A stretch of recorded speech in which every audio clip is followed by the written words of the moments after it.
Hello everyone, welcome back to MLT journey. I hope आप लोग अच्छे होंगे। तो एनबीएस की मैंने एक वीडियो बनाई थी, उसके अप्लाई लिंक स्टार्ट हो गई है। और उसमें जो वैकेंसी सबसे इंपॉर्टेंट है हमारी 10+2 लेवल की वैकेंसी है। 10+2 लेवल में लैब अटेंडेंट की वैकेंसी थी। तो सेम एज मान के चल सकते हैं हम EMRS की जो वैकेंसी निकली थी हमारी, सेम उसी की तरह है। बट इसमें आपका जो फार्म का लेवल रहेगा अच्छा खासा रहेगा, क्योंकि ये ऑल इंडिया की वैकेंसी है। ये एमआरएस की जैसे सेम टू सेम इसमें ही एग्ज़ाम जो होगा एनटीए कराएगा, नेशनल टेस्टिंग एजेंसी। तो आपका एग्ज़ाम का लेवल भी अच्छा रहेगा। अप्लाई लिंक अपने टेलीग्राम ग्रुप पे अपडेट दे दूंगा, और आपके लिए जो मैंने वीडियो बनाई थी उसकी भी लिंक मैं अपने टेलीग्राम ग्रुप पे फिर से डाल दूंगा, जिससे कि आप देख सकते हैं कि इसमें कौन कौन सी हमारी वैकेंसी थी। स्टाफ नर्स की भी इसमें वैकेंसी थी, अच्छी खासी थी। सबसे इंपॉर्टेंट एनबीएस की फुल फॉर्म है नवोदय विद्यालय स्मृति, रिक्वायरमेंट 2024 नॉन टीचिंग। सबसे जो पहला स्टेप रहेगा स्टेप्स टू अप्लाई ऑनलाइन। तो फर्स्ट स्टेप आपका रहेगा अप्लाई फॉर ऑनलाइन रजिस्ट्रेशन। तो आप जब यहाँ पर सबसे पहला स्टेप के लिए आपके लिए क्या करना पड़ेगा, आपके लिए यहाँ न्यू कैंडिडेट रजिस्टर ईयर पे जाएंगे। इसके बाद आपके लिए यहाँ पर एप्लीकेशन फॉर्म बता रखा है कैसे भरना है, और डाउनलोड इन्फॉर्मेशन बुलेटिन बता रखी है जो कि नीचे भी बताई गई। तो मैं अभी आपके साथ इसका जिक्र करूँगा, बने रहिएगा। सबसे इंपॉर्टेंट ये आपके इंस्ट्रक्शंस हो गए। इस पे जाने के बाद आपके लिए यहाँ पर एक बार क्लिक करना होगा। आप यहाँ पर सिंपल सा टच करेंगे, आप क्लिक होने के बाद टिक मारने के बाद सबमिट कर देंगे। उसके बाद आपके लिए क्या करना है, पहला ऑप्शन चूज करना है। यहाँ पे I have Aadhaar number and wish to create my login Aadhaar number. तो यहाँ बताया मेरे पास आधार नंबर है और मैं अपने आधार नंबर का उपयोग करके अपना लॉगिन बनाना चाहता हूँ या चाहती हूँ। तो सबसे इंपॉर्टेंट यही है। ये फिर आपके पास रहेगा, मेरे पास डिजी लॉकर खाता है, मैं डिजी लॉकर माध्यम से, क्योंकि अगर आप पहले भी एनबीएस का फार्म भर के होंगे तो डिजी लॉकर होगा आपके पास। मेरे पास डिजी लॉकर खाता नहीं है, यहाँ पर बताया है। ठीक है, एबीसी आईडी होती है, एबीसीडी आईडी है। और यहाँ पर आप देख सकते हैं एबीसीडी आईडी के बाद मेरे पास भारतीय पासपोर्ट है, तो गैर भारतीय पासपोर्ट है। सबसे बेस्ट ऑप्शन हमारा फर्स्ट वाला ही है इसमें। और इसमें आपके लिए ठीक है, फर्स्ट वाला ऑप्शन करने के बाद यहाँ जनरेट ओटीपी कर लेंगे। इसके बाद आपके लिए क्या करना पड़ेगा, आप कुछ डिटेल भरेंगे। अपनी डिटेल भरने के बाद आपके लिए अपने यहाँ पर बैक करा मैंने, फिर आपके लिए यहाँ पर अपना लॉगिन बाई प्राप्त हो जाएगा। तो एप्लीकेशन नंबर यहाँ डालेंगे जो कि आपके ईमेल आईडी पे और डायरेक्ट मैसेज पे आ जाएगा। उसके बाद आपका पासवर्ड आ जाएगा, और आपके लिए कैप्चर बता रखा उन्होंने 43107 यहाँ फिल कर दीजिएगा।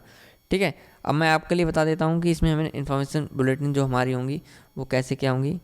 तो एप्लीकेशन प्रोसीजर की जितनी भी हमें कैसे भरना है, कैसे क्या है, तो प्रोसीजर जो रहेगी application procedure step to be followed apply online.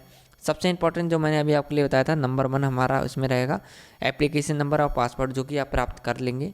ठीक है, कुछ डिटेल भर के उसके बाद हमारा सेकंड स्टेप चालू हो जाएगा। तो उसमें क्या बताया उन्होंने, the candidate can log in. तो लॉगिन आपके लिए एप्लीकेशन नंबर और पासवर्ड से करना होगा with the system generated application number and pre created password for completing the application form including filling up of personal details, applying for the paper, choosing the examination cities. ठीक है, तो आप paper choose करेंगे कि आपके लिए कौन सी post बननी है, एग्जामिनेशन सिटीज़ चूज़ करेंगे, providing the detail of education qualification and uploading an image and documents. आपके लिए अपलोडिंग इमेज डॉक्यूमेंट्स करने होंगे, अपलोड करना होगा कैंडिडेट फोटोग्राफ, थंब आपके लिए करना होगा, सिग्नेचर आपके लिए करना होगा अपलोड, डोमिसाइल आपके लिए करना होगा, निवास प्रमाण पत्र, डेट ऑफ बर्थ के लिए आधार कार्ड हो गया, सर्टिफिकेट कैटेगरी के लिए जाति प्रमाण पत्र कैटेगरी सर्टिफिकेट हो गया आपका, और वेयर एवर एप्लीकेबल अगर आपका कैटेगरी सर्टिफिकेट है तो आप भरेंगे इसमें। ठीक है, और प्लस यहाँ पर बताया है कि आपके लिए जो फ़ोटो लगाने पड़ेंगे तो कौन सी केबी में, कितने केबी में हमें लगाने पड़ेंगे। सबसे ज़्यादा दिक्कत आती है अगर हम फ़ोन से भरते हैं तो।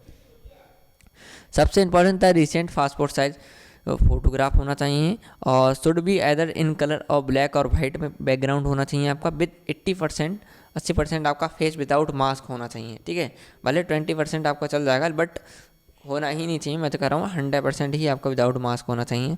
Visible including years against white background. ठीक है, अब आपके लिए लगाना होगा इसमें थंब और सिग्नेचर जो हम लगाएंगे आपका वो होना चाहिए जेपीजी फॉर्मेट में। अगर आप खुद से भरते हैं फॉर्म, वरना कैफे भरते हैं तो वो खुद एडजस्ट कर लेते हैं। Size of the scan photograph should be between 10 से लेके 200 KB तक होना चाहिए, सॉरी।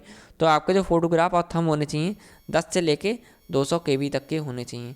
अब आप नॉर्मली अगर फ़ोन से भरना चाहते हैं तो क्रोम पे जाइएगा, आप फ़ोटो रिसाइज़र डाल दीजिएगा या फिर आप डाल दीजिएगा थंब रिसाइज़र या फिर आप फोटोग्राफ रिसाइज़र या सिग्नेचर रिसाइज़र। तो आप चूज़ कर सकते हैं कि हमें ये बनाना है। 200 के भी इन्होंने लास्ट मांगा है तो हम इसे 150 से प्लस में ही बनाने की कोशिश करेंगे, जिससे कि हमारी फ़ोटो की क्वालिटी भी अच्छी है। ठीक है, तो ये तीनों चीज़ें अपलोड होंगी जब यहाँ पर बता रखा है। फिर आप देखिए size of the scan thumb, तो थंब का जो हमारा साइज़ रहेगा इसमें 3 से लेकर 30 तक का रहेगा, तो हम इसे बना सकते हैं 28 तक का भी। नेक्स्ट है size of the scan signature should be between 4 से लेकर 30 के बी तक, इसे भी हम 25 प्लस बनाएंगे। Size of the scan copy of certificate should be 50 से 300 के बी, तो इसे हम 250 प्लस ही हमें बनाना पड़ेगा, तभी हमारे फ़ोटो की क्वालिटी अच्छी आएगी। नेक्स्ट देख लीजिए, the candidate has to upload only is her own photograph signature and certificate as mentioned above are not anybody lies as the facility of correction will not be given in the future. तो आपके लिए correction वाली कोई भी window वो provide नहीं कराएंगे। इसके बाद आपके लिए थर्ड स्टेप आपका हो जाएगा, फ़ी पेमेंट हो जाएगा आपके लिए। ठीक है, और एक चीज़ इंपॉर्टेंट और बता रखिए, please check your photograph and signature before submission of the application form. तो फोटोग्राफ और सिग्नेचर आपके लिए देखना है। इन केस द फोटोग्राफ और signature is valid or not visible to identify of the candidate, then the application will be rejected। तो आपका application form rejected कर दिया जाएगा। After completing step 1 and step 2 उन्होंने बता रखा है। फिर आपकी जो पेमेंट का रहेगा, तो आप पेमेंट कर सकते हैं क्रेडिट हो गया, net banking, debit, UPI, Paytm service, processing charges और जीएसटी करके जो भी आपका है इसमें फॉर्म अप्लाई कर सकते हैं। ठीक है, तो ये लिंक जो होगी अपनी अप्लाई लिंक की, वो मैं अपने टेलीग्राम ग्रुप पर अपडेट दे दूँगा, और ये पीडीएफ भी अपने टेलीग्राम ग्रुप पे अपडेट दे दूंगा। इस वीडियो के डिस्क्रिप्शन में आपको एक अप्लाई लिंक मिल जाएगी, और टेलीग्राम पे जाइए या फिर आप चैनल पे विजिट कीजिए एनबीएस की, आपके लिए वीडियो मिल जाएगी, वो वॉच ज़रूर कीजिएगा, आपके लिए हेल्पफुल रहेगी ये फार्म भरने से पहले। ऐसे ही मोर अबाउट इन्फॉर्मेटिव वीडियो के लिए हमारे चैनल लाइक करें, सब्सक्राइब करें, शेयर करें। हम ऐसे ही मोर अबाउट इन्फॉर्मेटिव वीडियो बनाते रहते हैं। Thank you.